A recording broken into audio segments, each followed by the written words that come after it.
Doctor Dilip Kumar గారు కూడా ఉన్నారు. ఆయన దీనిపై రీసెర్చ్ చేస్తున్నారు. ఈ వ్యాధి ఏ వయసులో గుర్తించవచ్చు అనే తెలుసుకునే ప్రయత్నం అయితే చేద్దాం. సార్ చెప్పండి, ఈ వ్యాధి ఏ వయసులో గుర్తించవచ్చు? మామూలుగా ఈ కిడ్నీ ప్రాంతంలో ఉద్దానంలో వచ్చే కిడ్నీ వ్యాధులు కాకుండా జనరల్గా ఏ వయసులో వాళ్ళకి వస్తుందంటే 30 ఏళ్ళు దాటిన వాళ్ళకి, లేదా 45 ఏళ్ళు దాటిన వాళ్ళకి, లేదా వయసు మీరబడిన వాళ్ళకి కిడ్నీ వ్యాధులు వస్తూ ఉంటాయి.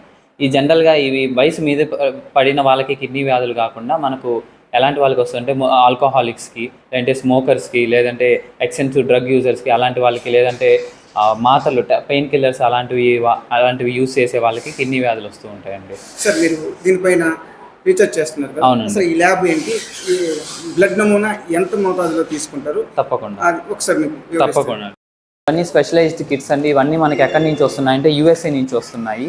ఇవి ఎందుకు యూఎస్ఏ నుంచి మనం తెప్పించుకుంటున్నాము, ఎందుకు మనం లోకల్లో ప్రొక్యూర్ చేసుకోవట్లేదు అంటే మనకి ఇవన్నీ ఇలాంటి అడ్వాన్స్ ట్యూబ్ కలెక్ట్ చేయడానికి మనకు లోకల్లో అవైలబిలిటీ లేకుండా మనం యూఎస్ఏ నుంచి శాంపిల్స్ తీసుకుంటున్నాము. అలాగే దీంట్లో సీరం క్రియాటినిన్ టెస్టులు చేస్తాము, ప్లాస్మా టెస్టులు చేస్తాము, హోల్ బ్లడ్ శాంపిళ్ళు, ఆ తర్వాత HbA1c టెస్టులు కూడా చేస్తాము. HbA1c ఎందుకంటే షుగర్ ఏమైనా బయటపడుతుందా అనేసి. మనం ఈ బ్లడ్ శాంపిల్స్ కలెక్ట్ చేసిన తర్వాత మనకు అత్యంత ఇంపార్టెంట్ ఏంటంటే సెంట్రిఫ్యూజ్ అనమాట, ప్రాసెసింగ్. వీటిని కలెక్ట్ చేసి వీటిని సెంట్రిఫ్యూజ్ చేసి మనం ఎలికాట్ చేస్తాం. ఎలికాట్ చేసిన శాంపిల్స్ అన్నీ మనం కలెక్ట్ చేసి సపరేట్గా పెడతామండి. అలాగే మనకు లోకల్గా మనం సీరం క్రియాటినిన్ టెస్ట్, ఇదేంటంటే మనకు kidney test main important test అండి ఇది. దీంతో మనం సీరం క్రియాటినిన్ టెస్ట్ చేస్తాము.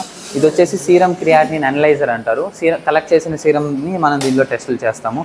అలాగే మనకు చాలా సింపుల్ మెషిన్, షుగర్ టెస్ట్లు ఎలా చేసుకుంటామో అలాగ చిన్న మెషిన్తో మనం సీరం క్రియాటినిన్ టెస్టులు చేసుకోవచ్చు. ఇదేంటంటే 24 గంటలు పడుతుంది ఈ పెద్ద మెషిన్. ఇదేంటంటే వెంటనే మీకు ఒక 10 నిమిషాలలోనే మీకు రిజల్ట్ వచ్చేస్తుంది సీరం క్రియాటినిన్ టెస్ట్.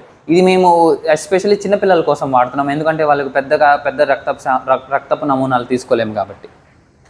అలాగే ఇది యూరిన్ అనలైజర్ అండి. ఇది సొఫిస్టికేటెడ్ యూరిన్ అనలైజర్. మనం ఏంటంటే యూరిన్ డిప్స్టిక్ టెస్ట్ చేస్తాము. దీంట్లో ఎవరెవరికి మూత్రంలో ఎంత ప్రోటీన్ స్థాయి బయటపడుతుంది. ప్రోటీన్ స్థాయి బయటపడడం అంటే ఏంటంటే ప్రోటీన్ ఎక్కువ ఉంది అనుకోండి, కిడ్నీ ఫంక్షన్ బాగాలేదు అని అర్థం. ఈ టెస్ట్ ద్వారా మనకు ఎవరెవరికైతే కిడ్నీలు బాగాలేదు అని తెలుస్తుందో మనం వాళ్ళకి సీరం క్రియాటినిన్ టెస్టులు, అలాగే ఇంకా అడ్వాన్స్డ్ హీమోగ్లోబిన్ టెస్టులు అవి చేస్తామండి.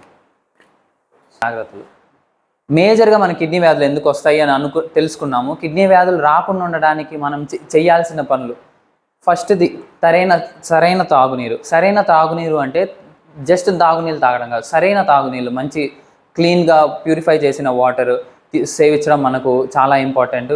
ఈ వాటర్ కాకుండా మనకు సరైన ఆహారం, ప్రోటీన్ లెవెల్స్ కరెక్ట్గా ఉండాలి, కార్బోహైడ్రేట్స్ లెవెల్స్ కరెక్ట్గా ఉండాలి, అలాగే అదర్ వైటమిన్స్ మినరల్స్ సరైన ఆహారం ఉండాలి.